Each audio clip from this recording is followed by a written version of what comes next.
The woman in the Mercedes had exactly 12 minutes before hypothermia would kill her. Terrell Jackson had no way of knowing this as he pulled over in the blizzard, and he definitely didn't know she was about to hand him a check that would change everything. You see, when billionaire Victoria Sterling's car died on that frozen highway, she wasn't just another stranded motorist. Hidden in her briefcase were documents for a $50 million community investment project. And the neighborhood at the top of her list? The exact same streets where Terrell had spent his whole life struggling to make ends meet.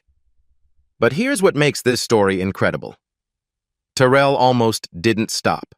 His grandmother was waiting at home. His car was barely running. He had every reason to keep driving through that storm and mind his own business. What he did next would save 2 lives, reunite a family, and prove that sometimes the biggest rewards come from the smallest acts of kindness. 5:30 in the morning. The alarm screams through Terrell Jackson's cramped South Side apartment, but he's already awake. He's been staring at the ceiling for 20 minutes, doing the math in his head. Rent's due in 3 days. Grandma's insulin prescription needs refilling. Maya's foster care review is next month, and he still doesn't have the stable housing situation the social worker keeps asking about. 29 years old, and Terrell feels like he's been running uphill his entire life. He rolls out of bed quietly, careful not to wake Grandma Evelyn in the next room. Her breathing sounds better today. The new medication is helping, even if it's eating through their grocery budget. Terrell pulls on his custodial uniform, the same navy blue shirt he's worn to the Millennium Office Tower every morning for 2 years. It's honest work. It pays $11 an hour. It's not enough. In the kitchen, he starts Grandma's coffee and counts out her pills. Diabetes medication, blood pressure pills, the arthritis prescription that costs $60 even with insurance. She's 78 and raised him after his parents died in that car accident 11 years ago. She deserves better than watching every penny, but this is the reality they're living. Morning, baby. Grandma Evelyn shuffles into the kitchen, her walker scraping against the linoleum. You eating breakfast today? I'm good, Grandma. Got some crackers for later. It's a lie. He's saving the real food for her, but she doesn't need to know that. She gives him that look, the one that says she knows exactly what he's doing. Terrell, you can't pour from an empty cup. I'm not empty, just conserving energy. He kisses her forehead and grabs his work bag. I'll call you at lunch, okay? The morning shift at Millennium Tower is 4 hours of mopping floors, emptying trash cans, and cleaning bathrooms for people who make more in a week than he sees in 6 months. But Terrell doesn't resent them. He watches how they carry themselves, how they talk about investments and opportunities, and he learns. During his lunch break, he studies business courses on his phone, free online classes from the community college. Someday, he tells himself, someday he'll wear a suit to work instead of coveralls. At noon, he clocks out and drives his ancient Honda to the delivery company. The engine makes a grinding noise that's getting worse every day, but a mechanic costs money he doesn't have. The delivery job pays $15 an hour plus tips, but it means putting 200 miles a day on a car that already has 180,000 on the odometer. Today, he's delivering medical supplies to senior centers across the city. Every address reminds him of Grandma. Every elderly face makes him think about providing better care for the woman who sacrificed everything to raise him and his sister Maya. Maya. The thought hits him like it does every day around 3 p.m. when kids are getting out of school. She should be walking through their front door right now, complaining about homework, asking what's for dinner. Instead, she's in a foster home on the other side of the city because when their parents died, Terrell was 19 with no job, no money, and no way to convince child services he could provide stability. He calls the foster home every Tuesday and Thursday. Maya always sounds happy to hear from him, but there's something in her voice, a distance that wasn't there before. She's 15 now, growing up without him. The social worker says he can apply for custody again when he has stable employment and adequate housing. 2 things that feel impossible when you're working multiple jobs just to survive. By 6 p.m., Terrell's back home helping Grandma with dinner. She insists on cooking even though standing for long periods makes her ankles swell. Tonight it's chicken and rice. Simple, cheap, filling. They eat while watching the news, and she asks about his day like she always does. How are those business classes going? Good. Learning about marketing today. Did you know most small businesses fail because they don't understand their customers? Smart boy. Your daddy would be proud. She pats his hand. You're going to do something special, baby. I can feel it. After dinner, Terrell helps her with her evening medication and gets her settled in front of her favorite TV show.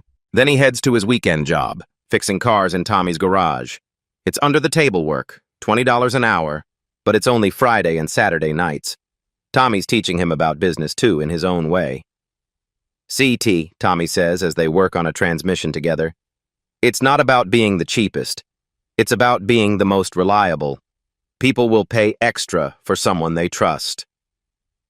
Terrell files that advice away with everything else he's learning. Someday, he wants his own shop. Someday, he wants to hire guys from the neighborhood, give them the same chance Tommy gave him. But tonight, as he drives home through the quiet streets at 11 p.m., those dreams feel as distant as the stars. Tomorrow, he'll wake up at 5:30 and do it all over again. 3 jobs, 20-hour days, and still barely enough to keep his head above water. What Terrell doesn't know is that in less than 12 hours, everything will change. Because sometimes the universe puts exactly the right person in exactly the right place at exactly the right time, and all it takes is the courage to stop and help. The radio crackles with another weather warning as Terrell drives through the empty streets. This is emergency broadcasting. All residents advised to avoid travel. Blizzard conditions with wind gusts up to 40 miles per hour. Visibility near zero. If you must travel, keep emergency supplies in your vehicle. Terrell turns the volume down and grips the steering wheel tighter. His Honda's heater is barely working, blowing cold air that fogs up the windshield faster than the defroster can clear it. Every few seconds, he has to lean forward and wipe the glass with his sleeve just to see the road. It's 11:15 p.m., and the storm that started as light snow 6 hours ago has turned into something dangerous. The Weather Service called it a once-in-a-decade blizzard, but Terrell couldn't afford to leave work early. Tommy needed help finishing Mrs. Rodriguez's brake job, and $20 an hour was $20 an hour. Now he's paying for that decision. The streets are buried under 8 inches of snow, with more falling every minute. His route home usually takes 15 minutes, but tonight he's been driving for 40, and he's only halfway there. The Honda's tires slip every time he tries to accelerate, and the engine coughs like it's struggling to breathe in the frigid air. Terrell takes the highway because the side streets are completely impassable. Usually this stretch of I-94 is bumper-to-bumper traffic, but tonight it's a ghost road. Snow swirls across the asphalt like white curtains, and the streetlights create these eerie yellow circles in the darkness. He's thinking about Grandma, hoping she remembered to take her evening pills when he sees the lights. At first, they're just a dim orange glow through the snow curtain ahead. Probably another abandoned car, he thinks. There have been 3 already, vehicles stuck in drifts with their hazard lights blinking weakly until their batteries died. But as he gets closer, something feels different. The lights are too steady, too bright, and they're coming from the shoulder, not the middle of the road where someone would get stuck. Terrell slows down, his windshield wipers fighting a losing battle against the accumulating snow. That's when he sees it. A black Mercedes, pristine except for the snow piling up on its hood. The engine is running. He can see exhaust vapor rising from the tailpipe. But the car isn't moving. The hazard lights flash in a rhythm that seems almost desperate. Terrell's first instinct is to keep driving. This isn't his neighborhood. Rich people have resources he doesn't. They have Tupperware and roadside assistance and heated parking garages to go home to. Besides, he needs to get home to Grandma. But then he sees movement in the driver's seat. Someone's inside that car. Someone who's been sitting in sub-zero temperatures while their expensive vehicle turned into a very pretty death trap. Terrell pulls over 50 feet ahead of the Mercedes, his Honda sliding slightly as he hits the brakes. The wind hits his car like a physical force, rocking it back and forth. Through his rearview mirror, he can see the other car more clearly now. The driver's side window is cracked open, just a sliver, like someone trying to get fresh air. That's not good. When you're trapped in a car during a blizzard, you keep the windows closed to conserve heat. Opening a window means you're either panicking or you're already showing signs of hypothermia. Terrell sits in his car for 30 seconds, engine running, heater blowing that pathetic stream of lukewarm air. He thinks about Maya, who always told him he cared too much about other people. He thinks about Grandma, who taught him that we're all in this together, baby. He thinks about his parents, who died because no one stopped to help when their car went off the road on a night just like this. His phone shows no signal.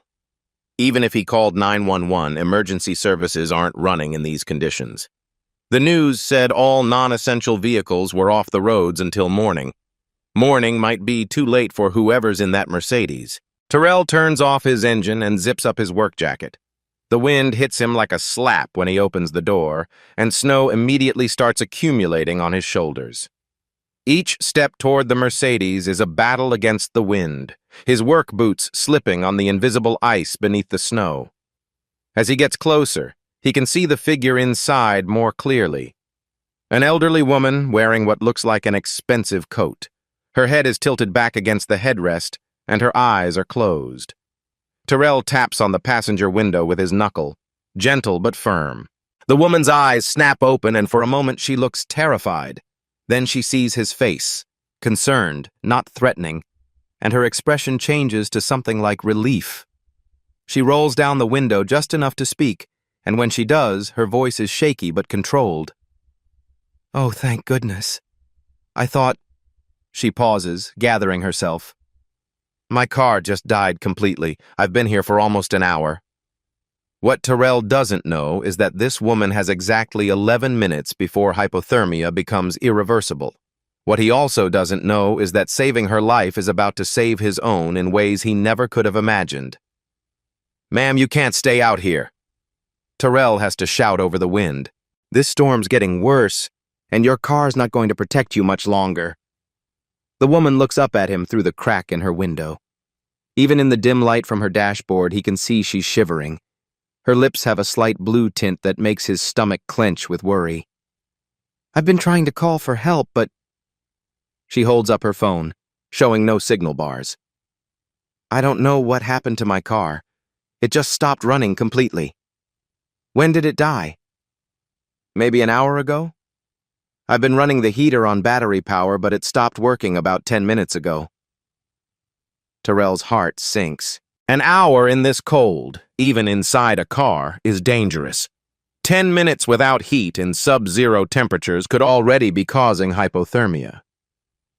"Ma'am, I need you to listen to me carefully.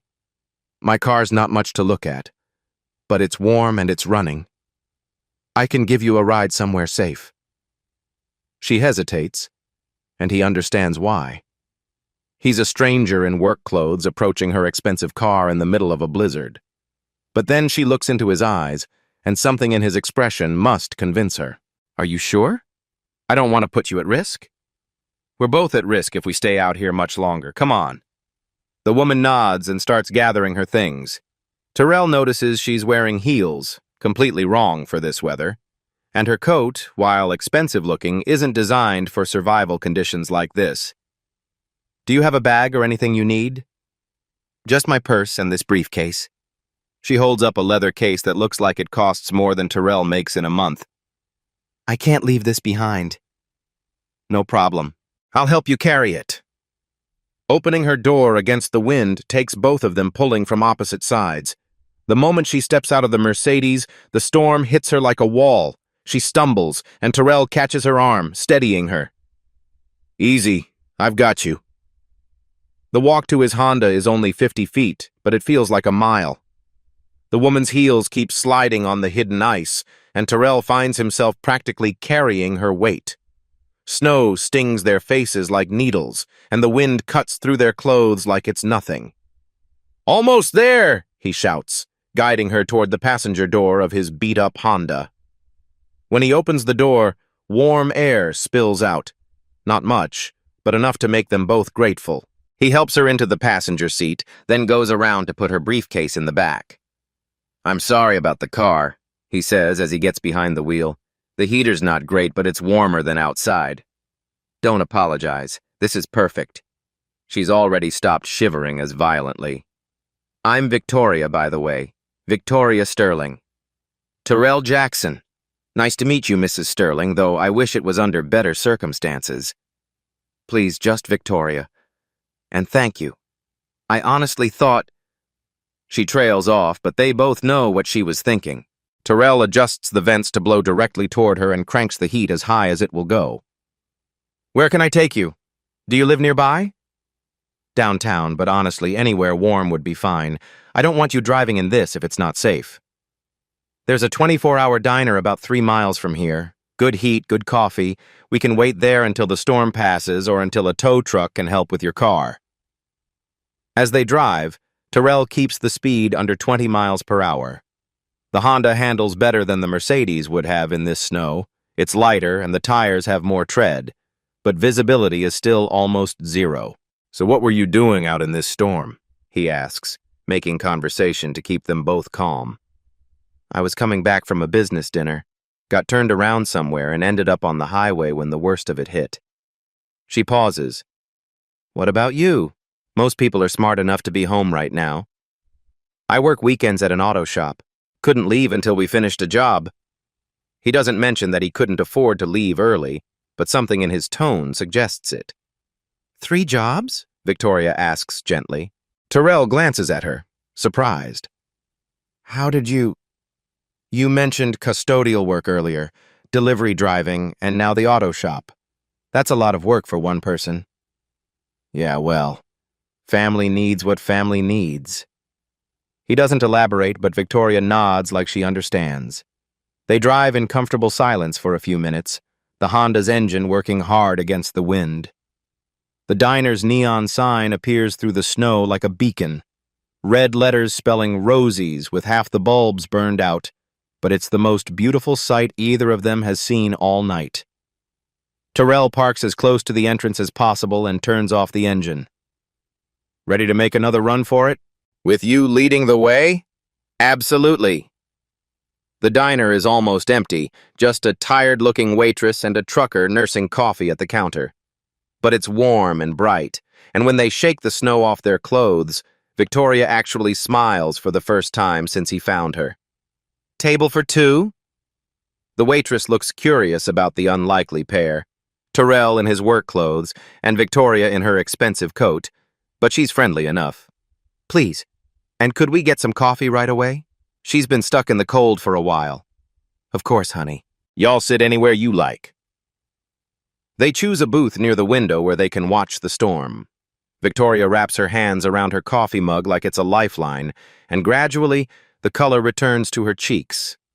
"I can't thank you enough," she says. "You didn't have to stop. Most people wouldn't have." "Most people would have," Terrell replies automatically. "You just got unlucky with the timing." Victoria studies his face. "No, I think I got very lucky with the timing, and very lucky that you were the one who found me." Something in her tone makes him look up from his coffee. She's watching him with an intensity that has nothing to do with gratitude, almost like she's trying to memorize his face, or like she's figuring something out. But before he can ask what she's thinking, the lights flicker, and they both turn to look out the window. The storm is getting worse, not better. They're going to be here for a while. What Terrell doesn't know is that Victoria Sterling isn't just grateful for the rescue. She's already wondering if the man who saved her life might be exactly the person she's been looking for to help her save an entire community. But first, she needs to know who he really is. The storm rages outside Rosie's diner for 3 hours. 3 hours of conversation that changes everything, though neither of them realizes it yet. Victoria learns that Terrell volunteers at the community center, teaching kids basic car maintenance. Terrell learns that Victoria grew up in a neighborhood not unlike his own before her family moved when she was 12. They talk about family, responsibility, and the weight of taking care of people you love. By 2:30 a.m., the snow finally stops falling.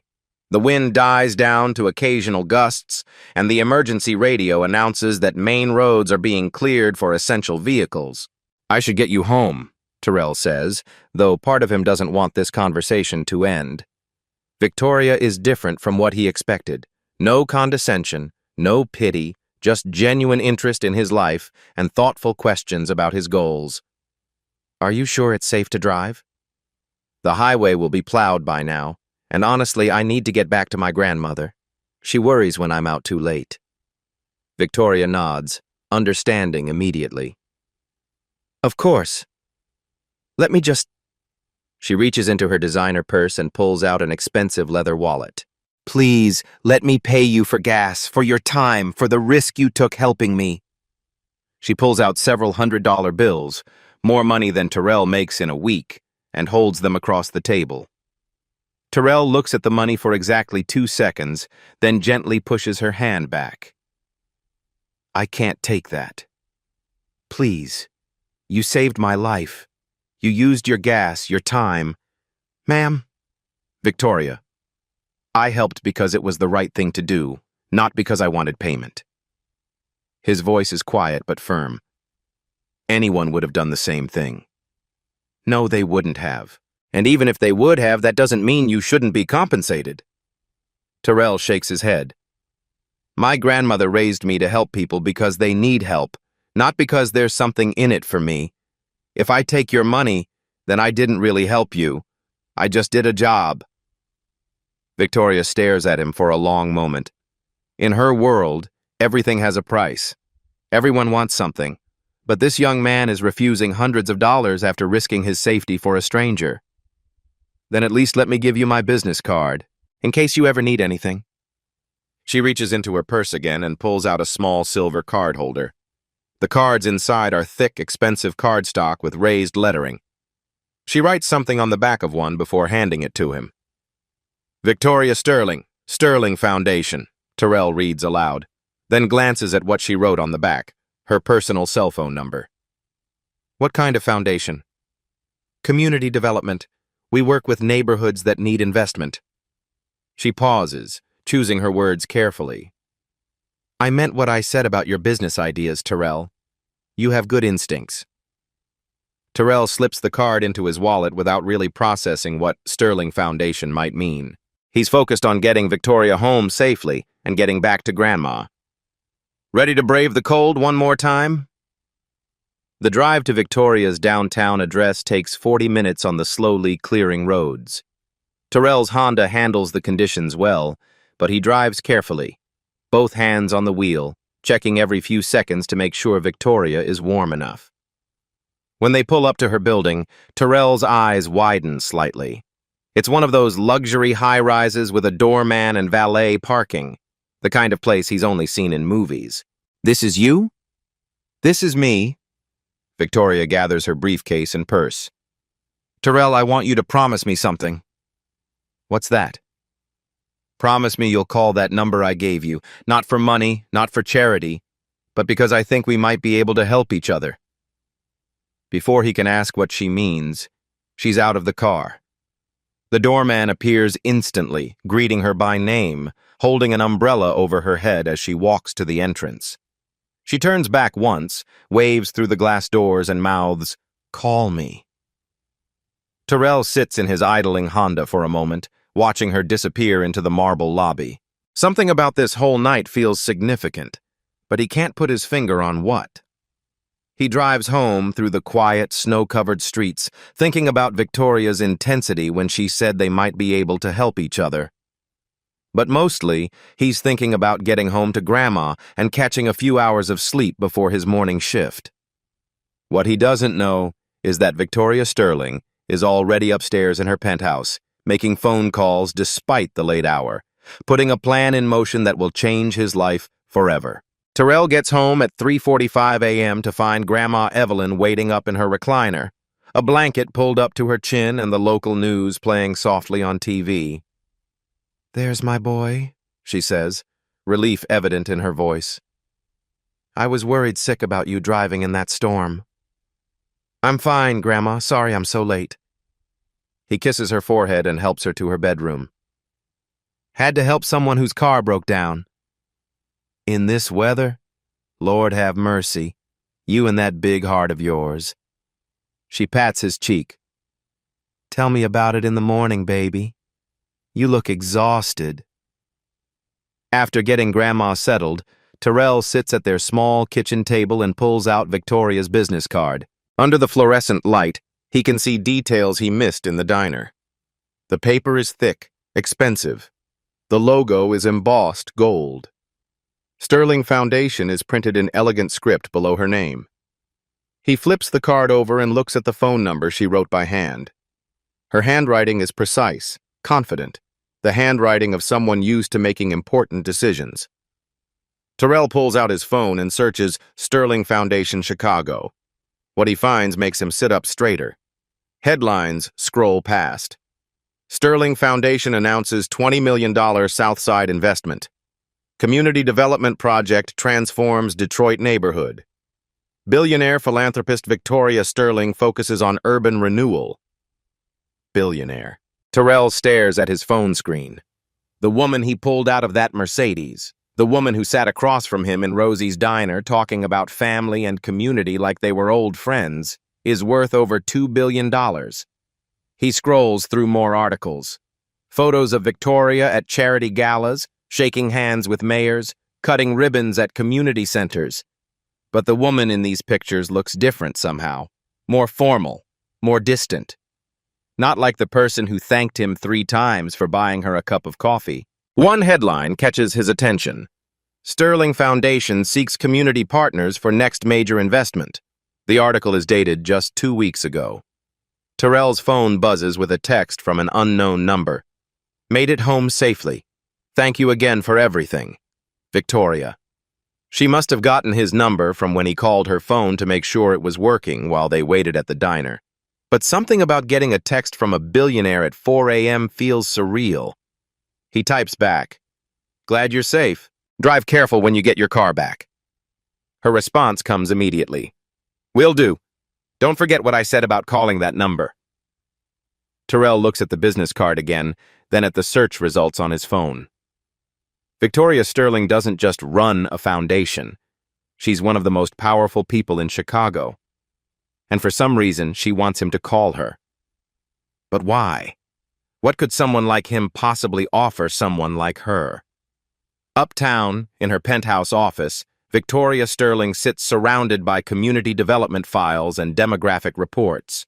On her desk is a photo from tonight, a security camera image from the diner showing her and Terrell in conversation. She's not looking at the photo, though. She's looking at a detailed map of Chicago's South Side, with one neighborhood circled in red. Terrell's neighborhood. 3 days pass before Terrell works up the courage to call the number on Victoria's card. He's sitting in his Honda during his lunch break from the delivery job, parked outside a senior center on the South Side. The morning's route took him through some of Chicago's wealthiest neighborhoods, Lincoln Park, Gold Coast, River North, and the contrast with his own area is impossible to ignore.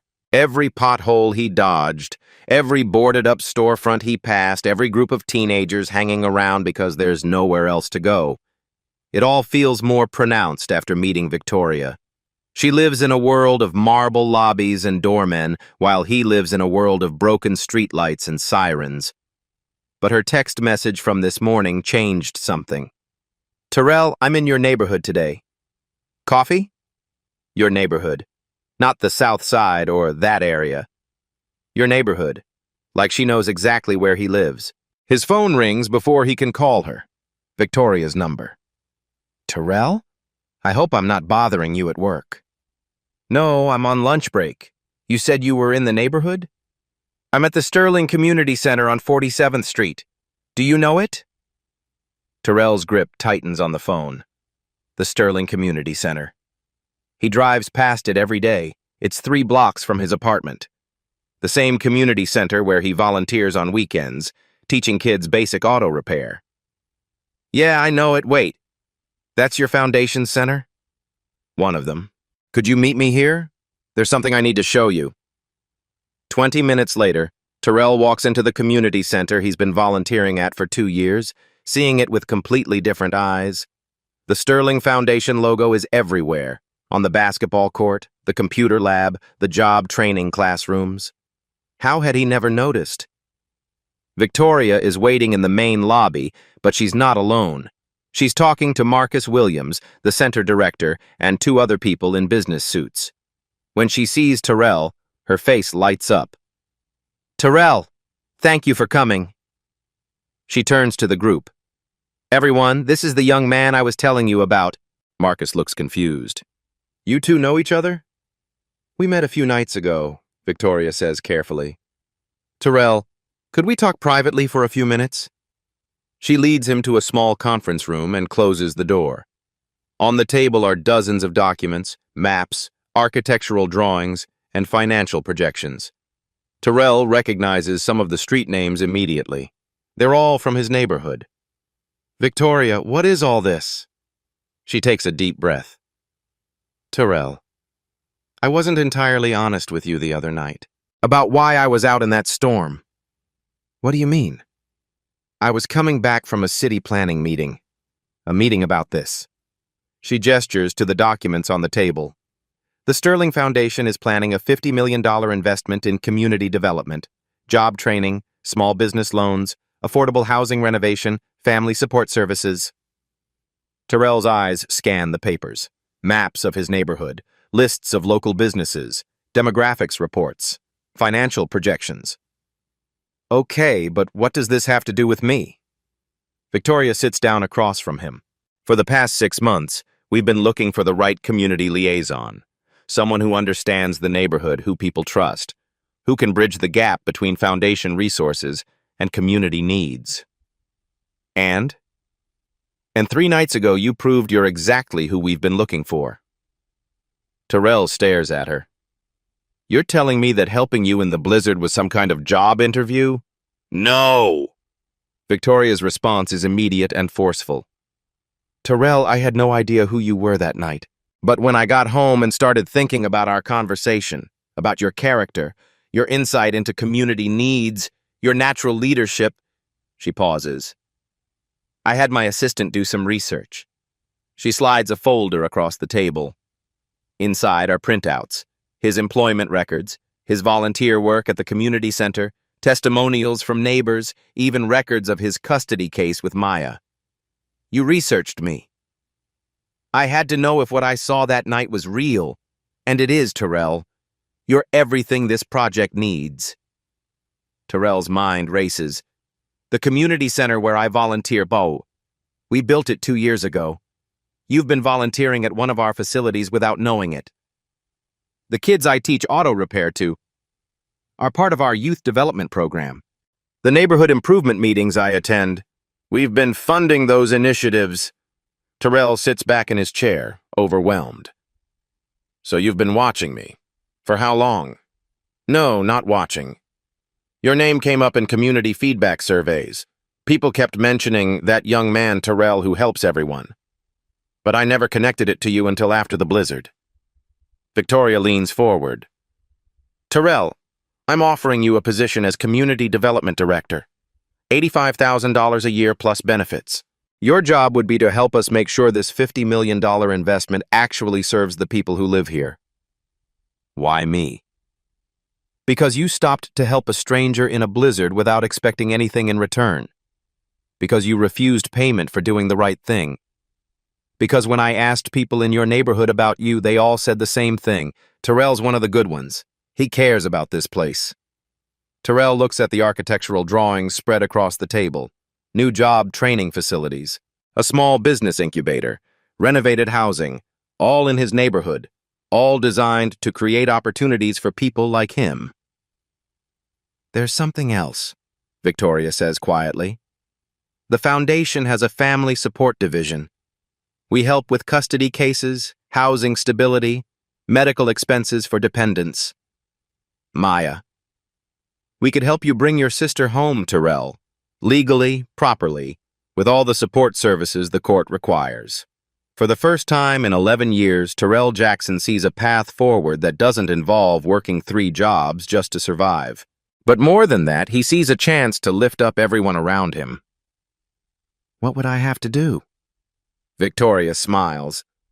Help me save your neighborhood the same way you saved me.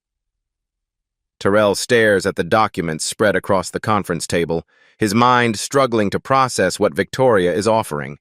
$85,000 a year, family support services, a chance to bring Maya home, a chance to transform his entire neighborhood.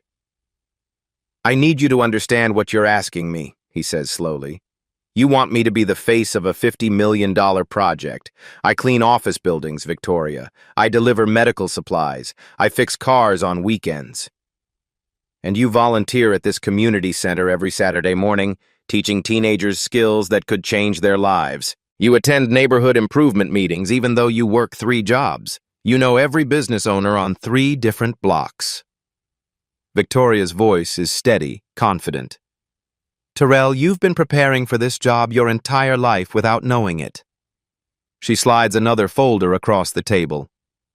This is our family support package. Legal assistance for custody cases, housing support, medical coverage for dependents, educational assistance for children transitioning from foster care. Terrell opens the folder with trembling hands. The custody assistance program alone would cover everything the court requires: stable housing, steady employment, family counseling services. Everything he's been working toward for years, laid out in official foundation letterhead. Maya could be home in 4 months, Victoria continues. Our legal team has reviewed cases like yours. With proper representation and documented stability, the reunification process is straightforward. What's the catch? Victoria appreciates his directness. The catch is that this position requires everything you have: full-time commitment, public visibility, community responsibility. You'd be making decisions that affect thousands of people. You'd be the bridge between a billionaire foundation and families just trying to survive. She stands and walks to the window overlooking the basketball court where teenagers are playing pickup games. You'd also be betting your future on me, on us, on the belief that this foundation can actually make a difference instead of just making us feel good about ourselves.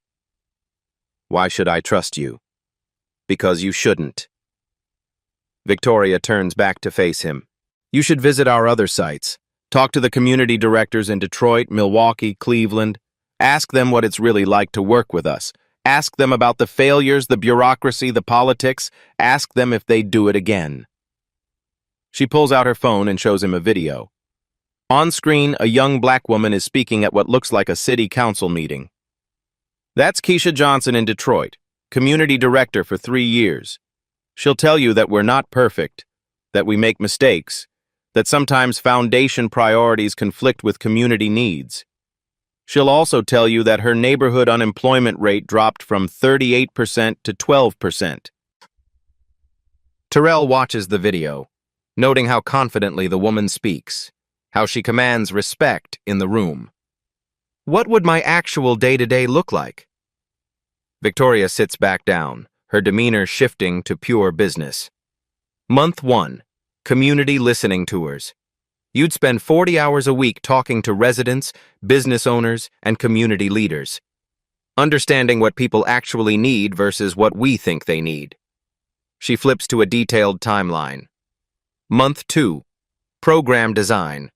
Working with our policy team to customize our standard offerings to your neighborhood's specific challenges. Month 3 through 6, implementation. Hiring local staff, opening the job training center, launching the small business loan program, beginning housing renovations. And after that? After that, you run a multi-million-dollar community development operation. You have a staff of 15, an annual budget of $8 million, and the responsibility to prove that community-led investment actually works. Terrell sits quietly for several minutes, processing the magnitude of what she's describing. What about my current jobs? You'd give your 2 weeks' notice. We'll cover any lost income during the transition. What about Grandma's medical expenses? Full family medical coverage starting day 1. Her current doctors, her medications, any specialists she needs. What about Maya's education when she comes home? Tutoring support, college preparation programs, full scholarship fund for higher education. Victoria leans forward. Terrell, I'm not offering you charity. I'm offering you a career, a chance to build something lasting in your own community. And if I fail, then we both fail. But if you succeed, she gestures toward the window again. Those kids playing basketball could have job training programs that lead to real careers. Their parents could access small business loans to start the enterprises they've been dreaming about. Their grandparents could live in renovated apartments with proper heating and modern appliances. Terrell thinks about Mrs. Rodriguez from his block, who's been trying to expand her catering business for 5 years but can't get a loan. About Tommy's nephew, who's brilliant with engines but dropped out of high school because his family needed income. About his own grandmother, rationing her medication because it's too expensive. How do I know you won't pull funding if the project doesn't meet your expectations? Because we're not just investing money, we're investing in reputation. If this project fails, it reflects on me personally, on the foundation's credibility, on our ability to do this work anywhere else. Victoria slides the employment contract across the table. But more than that, Terrell, after spending 3 hours with you in a diner, watching how you treat people, listening to how you think about community, I believe you won't let it fail. Terrell picks up the contract, noting the salary figure, the benefits package, the performance benchmarks. Everything he's worked toward for years, condensed into 12 pages of legal language. When do you need an answer? The city council votes on our zoning permits next Friday. If you're going to do this, we need to move fast. And if I say yes? 6 months later, the transformation is undeniable. The old vacant lot on 47th and Martin Luther King Drive, where teenagers used to hang out because there was nowhere else to go, now houses the Sterling Workforce Development Center. Through the floor-to-ceiling windows, you can see welding stations, computer labs, and automotive training bays buzzing with activity. Terrell walks through the center every morning at 7 a.m., checking in with instructors and students.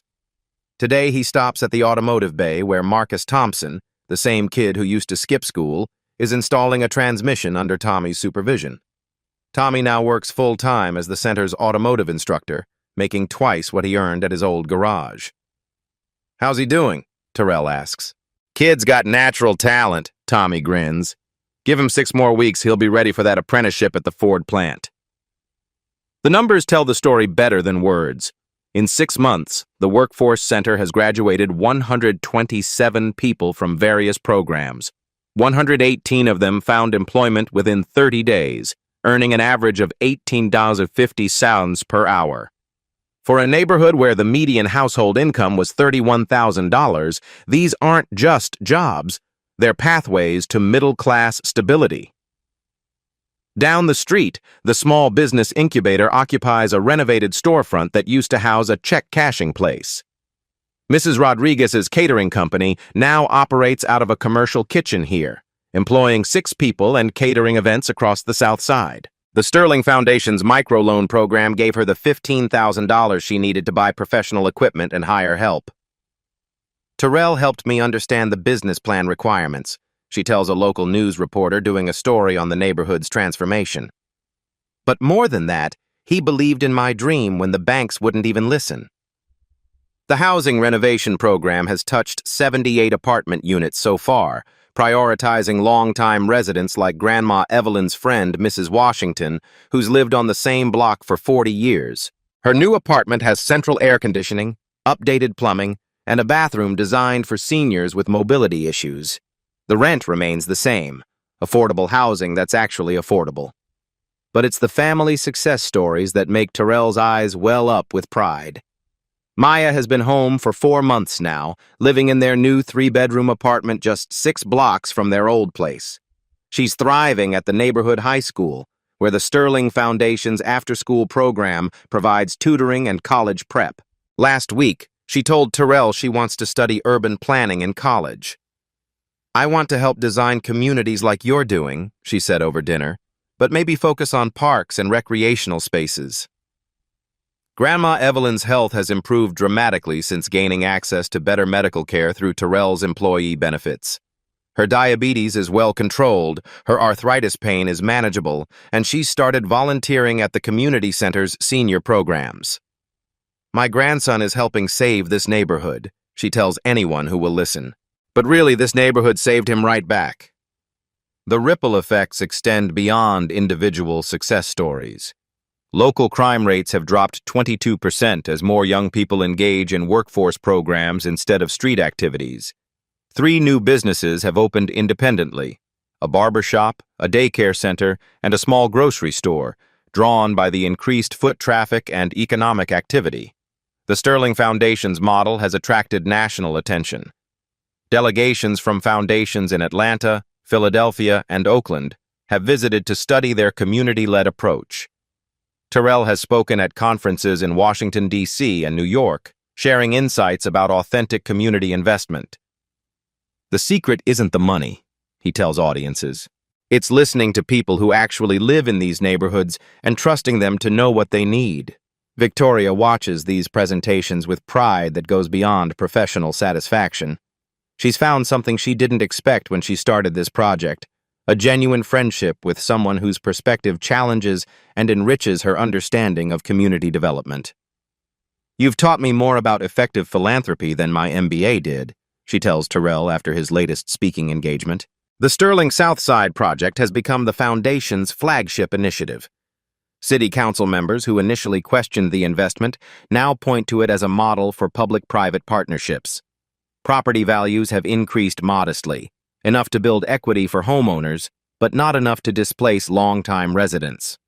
Most importantly, the community has embraced the changes because they were designed with community input from day one.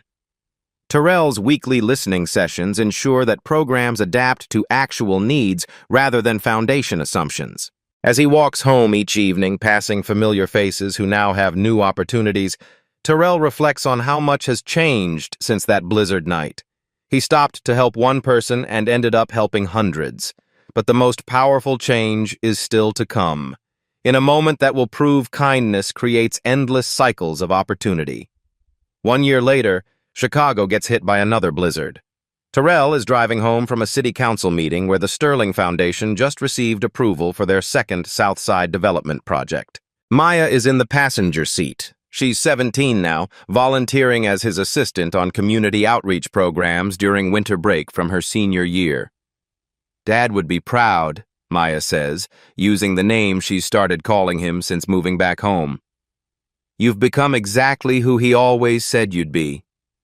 The radio crackles with familiar warnings. Travel not recommended.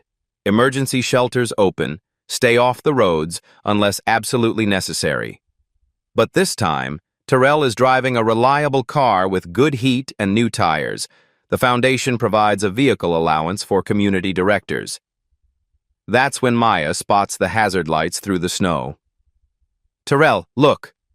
She points ahead to where a car sits motionless on the shoulder. "Should we stop?" Terrell pulls over without hesitation. Through the swirling snow, they can see it's an older sedan with 3 people inside: a young father, his wife, and what looks like a toddler in a car seat. "Stay in the car where it's warm," Terrell tells Maya. "I'll check on them." The young father rolls down his window as Terrell approaches. "Man, thank God you stopped. Our engine just died, and my son, he's only 2, and it's so cold." "I've got you. My car's warm, and we can give you a ride to safety." As they help transfer the family, baby, diaper bag, and all, Maya watches her brother with admiration. This is who he's always been, she realizes. The foundation didn't change his character. It just gave him the resources to help on a bigger scale. At the emergency shelter, the same community center where Terrell now works, the young father tries to offer gas money. "I can't take that," Terrell says with a smile. "Just pass it forward when you get the chance." The father looks confused. "Pass what forward?" "Help. Someday you'll see someone who needs what you can offer. And when you do, you'll stop. That's how this works." As they drive home through the quiet, snow-covered streets, Maya asks, Do you ever think about that night? The night you met Victoria? Every day. But not because it changed my life. Terrell glances at his sister. Brilliant, confident, home where she belongs. I think about it because it reminded me that the best things happen when you forget about yourself long enough to see someone else. They pull into their driveway. Through the window, they can see Grandma Evelyn waiting up for them, healthy and happy in her warm apartment. Besides, Terrell adds, saving Victoria wasn't really about her. It was about everyone we could save together. Maya nods, understanding. Same reason we stopped tonight. Exactly. Because that's who we are. That's who this neighborhood taught us to be. Terrell's story proves that kindness isn't just about the moment, it's about the movement that follows. When he stopped in that blizzard, he didn't just save Victoria's life. He opened a door to transform an entire community, reunite his family, and create opportunities for hundreds of neighbors who needed someone to believe in them. Every day, we pass people who need help. A stranded motorist, someone struggling with groceries, a neighbor facing hard times. Your act of kindness could be the beginning of something bigger than you can imagine. Victoria had resources, but she needed Terrell's heart to show her how to use them. You have something unique to offer too. Your compassion, your perspective, your willingness to see potential in people others overlook. What if the person you help today becomes the partner who helps you change the world? Share this story if it moved you. Because somewhere, someone is waiting for their blizzard moment, when a stranger's kindness changes everything. Like and subscribe to Black Voices Uncut for more stories that prove when we lift each other up, we all rise together.